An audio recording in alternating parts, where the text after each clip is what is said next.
بہت سارے ایسے حملے ہوئے ہیں جس میں ایران نے کہا مجھے تو پتہ ہی نہیں ہے. تو اس کا مطلب یہ ہے کہ کوئی ایسی طاقت ہے جو ہم سب کو آپس میں لڑوانا چاہتی ہے. یہ دونوں پولیٹیکل پارٹیز آپس میں جو بھی کر رہی ہیں میرے خیال میں یہ آئی واش. یہ دونوں میں پولیٹیکل پارٹیز جو اس وقت حکومت میں ہیں یہ ایک دوسرے سے صرف دکھاوے کی لڑائی کے علاوہ کوئی لڑائی نہیں کر سکتے.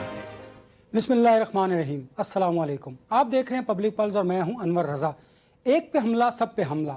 پاکستان، سعودی عربیہ اور ترکیہ کے درمیان مکہ دفاعی معاہدہ طے پا گیا ہے. الحمدللہ پاکستان کی دفاعی محاذ پر ایک بڑی کامیابی کے بعد قوم کا سر فخر سے بلند ہو گیا ہے، اور معاہدے کا مقصد یہ ہے کہ تینوں ممالک کی اجتماعی سلامتی اور دفاعی شعبے کے تعاون کو مزید فروغ دینا ہے. خطے کی بدلتی صورتحال میں جو معاہدہ کتنی اہمیت کا حامل ہے یہی جاننے کے لیے ہم نے دعوت دی ہے چیئرمین قائمہ کمیٹی برائے دفاع سینٹر طلحہ محمود صاحب کو. اسٹوڈیوز میں میرے ساتھ موجود ہیں ماہر قانون تجزیہ کار بیرسٹر سعد رسول صاحب اور تجزیہ کار احمد سعید عباس صاحب. آپ تینوں مہمانوں کا بہت شکریہ. طلحہ صاحب، آپ اگر میری آواز سن رہے ہیں تو یہ ایک بہت بڑا پاکستان کے لیے دن ہے، لیکن مشرق وسطیٰ کے موجودہ جو حالات ہیں اس کے پیش نظر دیکھا جائے تو ایران اگر سعودی عرب پر حملہ کرتا ہے تو پھر پاکستان اور ترکیہ کی کیا پوزیشن ہوگی اور انہیں کیا کردار ادا کرنا چاہیے؟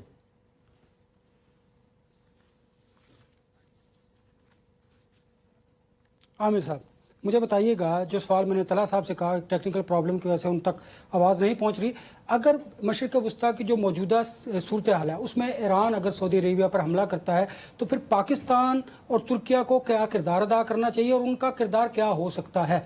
تھینک یو سو مچ انور صاحب، آپ نے بات کرنے کا موقع دیا. میرے خیال میں ہمیں جنگ سے زیادہ اس معاہدے کے جو نہ صرف ڈپلومیٹک اور اس کے ساتھ ساتھ اس کی جو ڈیفنس کوآپریشن کی موضوع ہے اس کے اوپر زیادہ بات کرنی چاہیے، اور اس کی اہمیت بہت زیادہ ہے. آپ دیکھیں جس میں تینوں ممالک نے جس کے اوپر دستخط کیے ہیں اس کی بہت زیادہ اہمیت اس لیے بھی ہے کہ اس میں جو بات کی گئی ہے وہ بونڈز آف بردرہڈ کی بات کی گئی ہے، اسلامک سولیڈیرٹی کی بات کی گئی ہے، شیئرڈ اسٹریٹجک انٹرسٹ کی بات کی گئی ہے، اور لانگ سٹینڈنگ ڈیفنس کوآپریشن کی بات کی گئی ہے. یہ وہ موضوعات ہیں.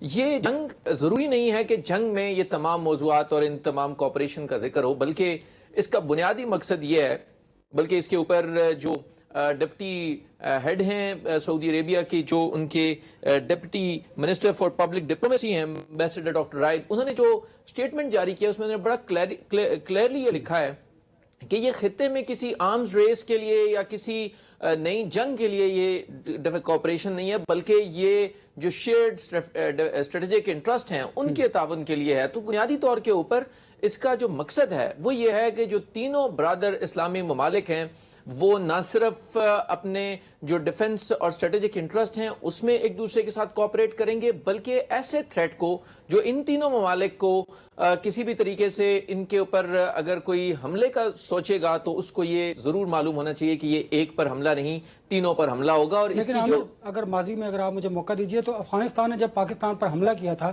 تو آپ اس وقت بھی دیکھیے ہمارا اور سعودی عربیہ کا ڈیفنس ایگریمنٹ ہوا تھا، لیکن سعودی عربیہ نے اس میں بالکل خاموشی اختیار کی، چونکہ مشرق وسطیٰ میں طاقت کا توازن بدلا جا رہا ہے. تو اس سچویشن میں پھر ان دونوں ممالک کو یا تو پھر یہ اسلامی ممالک میں میڈیٹر کا کردار ادا کریں گے، ادروائز تو دیکھیں نا ایک پر حملہ سب پر حملہ تصور کیا جائے گا. اور ایک اور بات کہ کیا مستقبل میں ہم سمجھتے ہیں کہ دیگر اسلامی ممالک اس میں شامل ہوں گے اور اسے اسلامی جو نیٹو اتحاد بھی کہا جا سکتا ہے؟ انور صاحب اس میں کیونکہ ابھی شاید قبل از وقت ہوگا یہ کہنا، لیکن بہت کلیئر ہے کہ اس میں جو چوتھا ملک شامل ہوگا وہ ایجپٹ ہوگا، کیونکہ اس سے پہلے ہم نے دیکھا کہ جب ریجن میں اور خاص طور کے پر مڈل ایسٹ میں ہونے والے تنازعات پر بات چیت ہوتی رہی تو اس میں پاکستان، ترکیہ، سعودی عرب اور اس کے ساتھ ساتھ ایجپٹ جو ہے وہ بہت پیش رہے، اور انہوں نے اس کے R4 کا نام دیا گیا اس کو. اور یہ جو کوآپریشن ہے وہ اس سے پہلے ایک اس کے جو وزرائے خارجہ ہیں ان کی میٹنگ اسلام آباد میں بھی ہو چکی ہے. تو یہ جو ڈیفنس پیکٹ ہے بالخصوص آپ اگر اس کی نہ صرف ایک ریلیجس اہمیت کو بھی دیکھیں کہ یہ مکہ مکرمہ میں دستخط کیا گیا ہے، اس سے پہلے نماز جمعہ ادا کی گئی ہے، اور تمام جو وہاں پر جو تینوں ہیڈ آف سٹیٹس تھے انہوں نے ایک ساتھ نماز جمعہ ادا کی گئی ہے. تو اس کے لیے اور پھر اس کے ساتھ ساتھ جو سعودی عربیہ نے اس کے اوپر ایک جو وضاحت بھی جاری کی اور جو اعلامیہ بھی جاری کیا گیا، اس میں یہ کہا ہے کہ ہم اپنے ریجنل پارٹنرز کو بھی ساتھ لے کر چلیں گے ہم، اور نہ یہ کسی کوئی سیکٹرین بلاک بھی نہیں ہوگا. تو میں تو یہ سمجھتا ہوں کہ یہ ایک بہت بڑی مسلم دنیا کی ڈیولپمنٹ ہے جس کو پاکستان لیڈ کر رہا ہے، اور پاکستان کی جو لیڈنگ ہے اسی میں پہلے سعودی عربیہ کے ساتھ جو ڈیفنس جوائنٹ ایگریمنٹ ہوا اور اس کے بعد اب ترکیہ کے ساتھ. تو میرا یہ خیال ہے کہ آئندہ آنے والے دنوں میں اس میں دیگر جو اسلامی ممالک ہیں وہ بھی اس میں شامل ہوں گے، اور یہ نہ صرف خطہ بلکہ یہ اس پورے ریجن اور پھر یہ یورپ تک اگر آپ اس کی اہمیت دیکھیں کہ پاکستان جو ایک نیوکلیئر پاور ہے، سعودی عربیہ جو ایک آئل پاور ہے، اور اس کے ساتھ ساتھ ترکیہ جو ہے وہ ایک ڈپلومیٹک اور ایک نیٹو ممبر کے حیثیت سے اس کی بہت زیادہ اہمیت ہے. سو ان تینوں کا جو یہ جو جوائنٹ پیکٹ ہے اس سے مسلم دنیا کو بہت زیادہ تقویت ملے گی، ان کو بہت زیادہ بات کرنے کا موقع. عامر مجھے بتائیے گا جو 56 ممالک کا اسلامی اتحاد پہلے سے موجود ہے وہ کیا ختم ہوگا، اس کا کیا اثر رہے گا اور اس کی کیا اہمیت رہے گی؟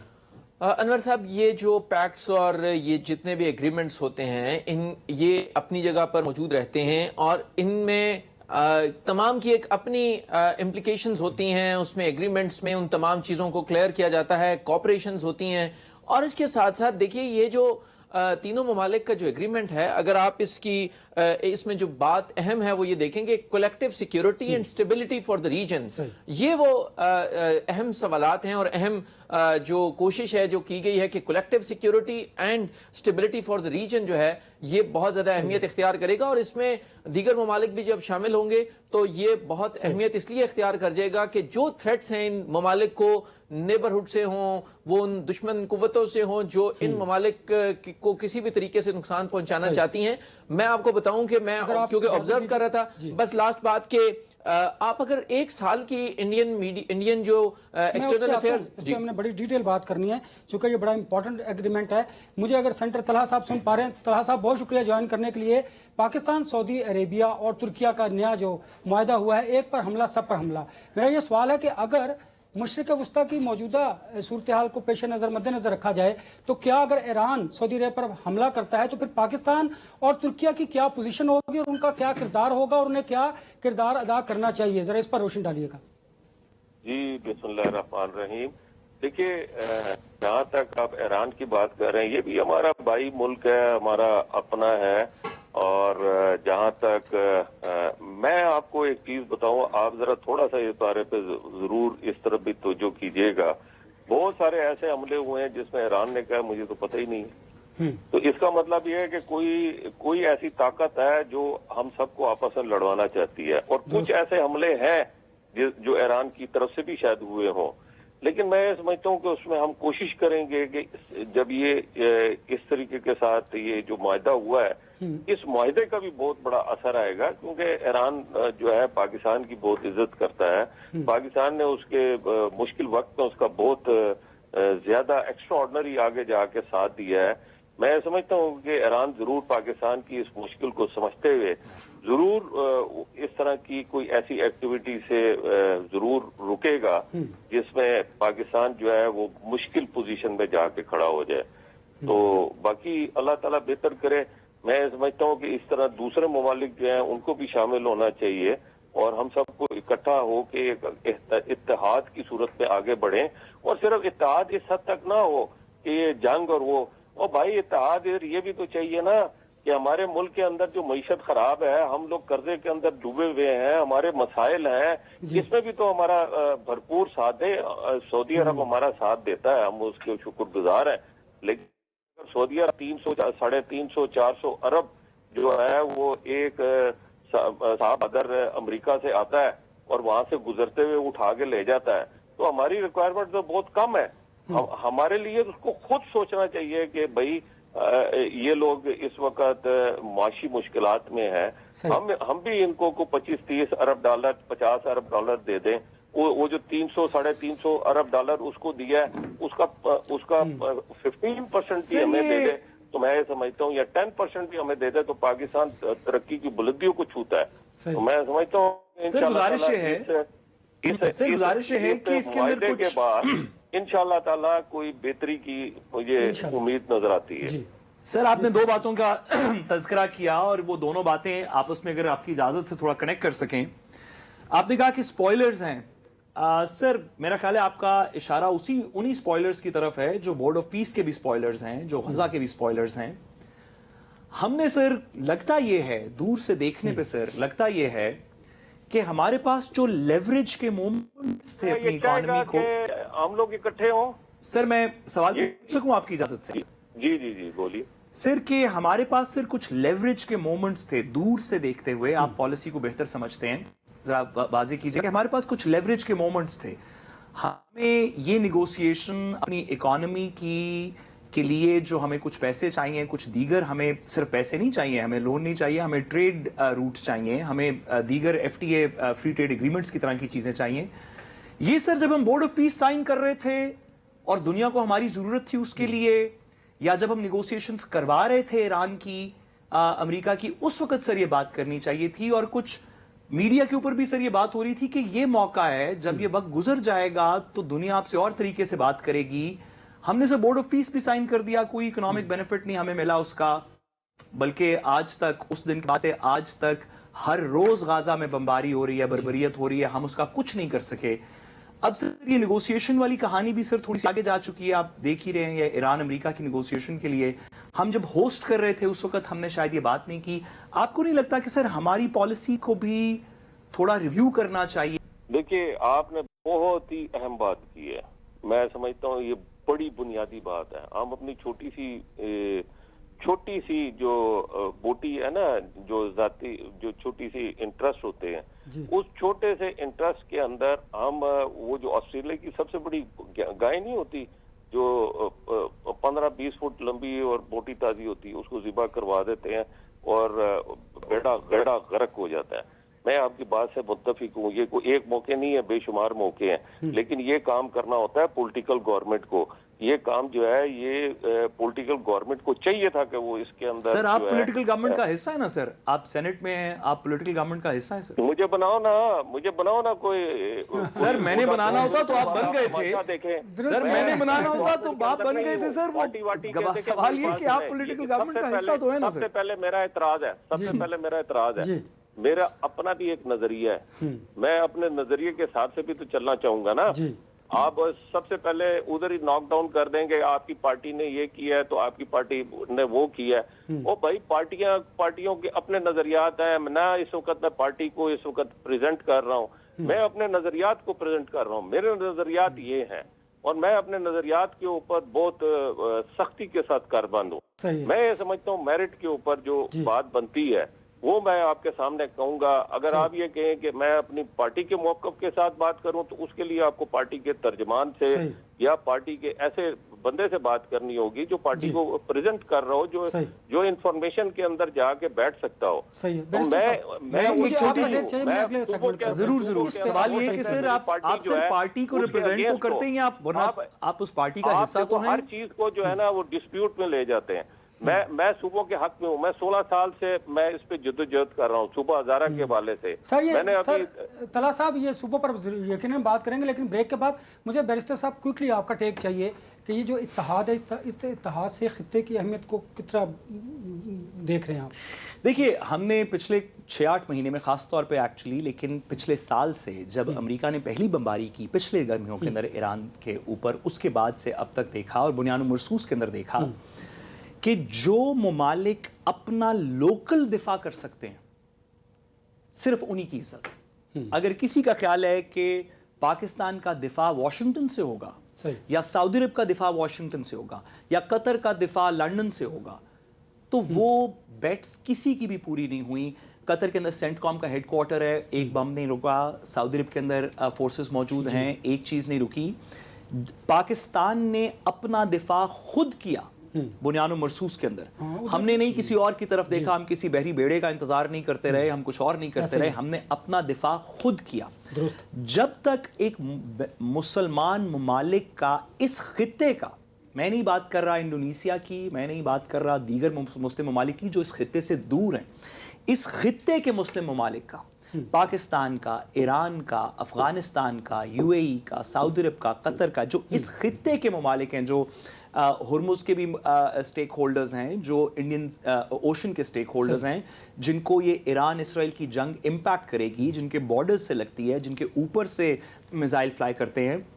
جب تک یہ ممالک آپس میں ایک دوسرے کا اس خطے میں رہتے ہوئے دفاع نہیں کریں گے, جب تک وہ دیکھتے رہیں گے کہ لانگلی سے کچھ اڑے گا یا واشنگٹن اسٹیٹ سے کچھ اڑے گا اور وہ 20,000 کلومیٹر کا سفر طے کرتے ہوئے آ کے ہمارا دفاع کرے گا, تب تک یہ بیٹس نہیں ہولڈ کریں گی.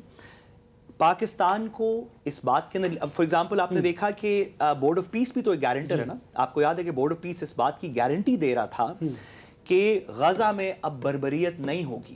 اس گارنٹی کے اندر انگلینڈ بھی شامل تھا, تو امریکہ بھی شامل تھا, تو پاکستان بھی شامل تھا, آسٹریلیا بھی شامل تھا, یہ سارے ملک شامل تھے. لیکن کیونکہ وہاں کی لوکل فورسز اس کی گارنٹر نہیں تھیں, اس وجہ سے آج تک ایک دن بھی بربریت نہیں رکی اور کسی ملک نے اسرائیل کا کچھ نہیں کر سکے. جب تک ہم مسلم ممالک اپنے خطے کے اندر اپنا کوئی دفاعی کلیکٹیو یا انڈیویجول پیکٹ نہیں کریں گے, تب تک یہ کہانی اسی طرح چلتی گرتی رہے گی. اگر آج وہ اپنی اسرائیل جیسا ملک اگر آج اپنے عزائم میں کامیاب نہیں ہوا تو 5 سال انتظار کرے گا کہ مزید پاکستان کی بھی اکانومی خراب کر دی جائے, مزید ایران کی بھی اکانومی خراب کر دی جائے, مزید باقی ممالک کی کر دی جائے, اور 5 سال بعد پھر ہم یہ اٹیک کریں گے. وہ ان کا یہ گریٹر اسرائیل اور دیگر چیزوں کا پلان تو دہائیوں کے اوپر محیط ہے. وہ اپنی چیزوں کو پرسپیکٹو پلاننگ کرتے ہیں, پہلے ممالک کو ویک کرتے ہیں. انہوں نے یہ والی جنگ شروع کرنے سے پہلے سیریا کے اندر رجیم ٹاپل کروائی, انہوں نے حزب اللہ کے نصر اللہ شہید کو شہید کیا, اسماعیل ہانیہ کو شہید کیا, یحییٰ سنوار کو شہید کیا, رہبر ایران کی رہبر کو شہید کیا, جس کے بعد ایک جنگ مسلط کی گئی. آپ امیجن کریں کہ آج نصر اللہ حزب اللہ کو لیڈ کر رہا ہوتا تو لیبنان کا کیا حال ہوتا. آج اسماعیل ہانیہ اگر موجود ہوتے فلسطین کے اندر تو کیا حال ہوتا. وہ لوگ لانگ ٹرم پلاننگ کے ساتھ کام کرتے ہیں. وہ پھر سے حملہ کریں گے آپ کے اوپر انلیس آپ اپنا دفاع اس خطے میں خود اپنے ریسورسز سے نہیں کرتے. ہمیں بھی لانگ ٹرم پلاننگ کی طرف بڑھنے کی ضرورت ہے. مجھے بریک کی طرف بڑھنا ہے. بریک کا جب تو ہم بات کریں گے نئے صوبوں کی, اور نئے صوبوں کی ڈیبیٹ میں جو اتحادیوں کے درمیان دراڑیں پڑ رہی ہیں اس پر بات کریں گے. میرے ساتھ رہیے گا. حکومتی اتحادی پاکستان پیپلز پارٹی اور پاکستان مسلم لیگ نون ایک دوسرے کے بارے میں کیا رائے رکھتے ہیں, ذرا خود ہی سن لیجئے, پھر ڈیبیٹ کے سلسلے کو آگے. انشاءاللہ تعالی ہم مل کے پارلیمان کے تھرو بھی اصلاحات لے کر آ سکتے ہیں. اور اگر بات اس 1 پوائنٹ ایجنڈا تک محدود ہوگی تو میں تمام سیاسی جماعتوں کے ساتھ مل کے کام کرنے کے لیے تیار ہوں. میں بلاول بھٹو زرداری صاحب سے یہ کہوں گا, آپ پڑھے لکھے انسان ہیں, لیڈر ہیں, یہ لوگ آپ کو جو ہے وہ آپ سے یہ ساری جو ہے یہ 2 نمبری کر رہے ہیں اور یہ آپ کو ورغلا کے غلط باتیں کروا رہے ہیں. یہ سسٹم لپیٹ لیں. اس سسٹم میں جتنا بھی ہوا آپ اعتماد کو بیٹھے, اس لیے نیشنل حکومت کی ضرورت ضرور ہے. یہ میڈیا کھیل رہے ہیں اور وہ جو اپنی بچی کچھی ساکھ ہے اس کو بچانے کی ناکام کوشش کر رہے ہیں. گلگت بلتستان کے الیکشن میں آپ جیت گئے, وہاں دھاندلی نہیں. اے جے کے کا الیکشن آپ بری طرح ہارے تو وہاں پر آپ نے دھاندلی کا الزام لگایا. نہ آپ کے پاس کوئی پروگرام تھا اے جے کے عوام کے لیے, نہ آپ کے پاس کوئی اے جے کے لیے ریفارم ایجنڈا تھا, نہ ہی آپ کے پاس اپنی پرفارمنس تھی, اور نہ ہی آپ کے پاس اپنی گورننس کا کوئی ریکارڈ تھا. اصل لڑائی تو اسلام آباد اور لاہور کا ہو رہا ہے. یہ تو ان کا خاندان کا اپنا مسئلہ. طلحہ صاحب, اصل لڑائی تو اسلام آباد لاہور کے درمیان ہے. پاکستان پیپلز پارٹی نئے صوبوں کی مخالفت کیوں کر رہی ہے, اور آپ ذاتی طور پر صوبے بنانے کے حق میں ہیں؟ دیکھیے, میں ابھی دوبارہ آپ کو بتا دیتا ہوں کہ میں چونکہ پارٹی کو پریزنٹ نہیں کر رہا, تو یہ کوشچن تو آپ ان سے کر سکتے ہیں جو پارٹی کو ریپرزینٹ کر رہے ہوں. میں اگر اپنے لیول پہ ایک بات بتا دیتا ہوں, میں اس پارٹی میں شامل ہوا ہوں 2024 میں جی, اور میں تحریک صوبہ ہزارہ کے ساتھ منسلک ہوں 2010 سے. میں نے 2010 میں جب وہاں پر 7 لوگوں کی کیجولٹیز ہوئی تھیں ایبٹ آباد میں, اور درجنوں کے حساب سے لوگ جو ہیں, میں بابا حیدر زمان کے ساتھ تھا, میں 8 سال ان کے ساتھ رہا ہوں. اس کے بعد ہمارے سردار یوسف صاحب ہیں جو مختلف پارٹیوں کے لوگ ہیں اس پوری تحریک کے اندر. تو مجھے تو اس میں 16 سال ہو گئے ہیں اس صوبے کے حوالے سے کام کرتے ہوئے.